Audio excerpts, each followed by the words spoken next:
U.S. manufacturing just hit its fastest growth in 18 months, and tariffs are one of the biggest reasons why. But what does that mean for small businesses, nonprofits, and state and local governments? Let's break it down. Welcome back to the channel, where we turn complex policy and economic stories into practical insights for business leaders, nonprofit advocates, and public officials. Today we're diving into how tariffs are reshaping U.S. manufacturing and why this matters far beyond the factory floor. Here's the short version. Tariffs raise the cost of imported goods. That makes U.S.-made products more competitive.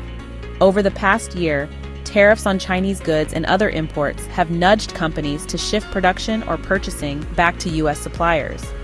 Combine that with improved supply chains, and you get a surge in new manufacturing orders. Of course, not everyone wins. Winners, U.S. manufacturers, subcontractors, and local suppliers. Losers, small businesses that rely on imported parts and materials. Their costs are climbing, and many don't have the bargaining power to absorb or pass those costs along easily. For small businesses, tariffs are a double-edged sword.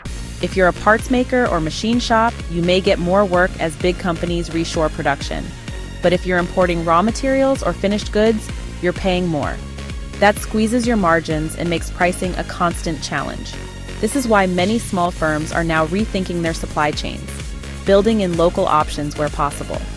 So where do nonprofits fit in? First, workforce nonprofits have a real opening here. If manufacturing is rebounding, there's more demand for trained workers: welders, machinists, logistics specialists. Second, community development nonprofits can position themselves around job creation and economic revitalization, pointing to tariffs as proof of renewed local opportunity. For state and local governments, tariffs are both a challenge and an opportunity.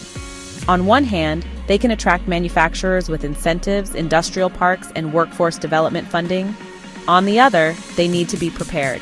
If tariffs escalate too far, other sectors like retail, construction, or nonprofits that import supplies may suffer from higher costs. That could weaken local tax bases or create uneven growth. The bigger story is that tariffs aren't just a trade policy issue. They're an economic development story. They push demand into U.S. factories, which boosts small businesses and reshapes local economies.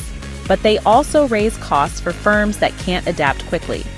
And that means adaptation, whether you're a business owner, nonprofit director, or city planner, is no longer optional.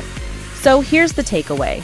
Tariffs are fueling a short-term manufacturing rebound, but the real winners will be those who adapt, building resilient supply chains, training the next generation of workers, and aligning local policies with national economic trends.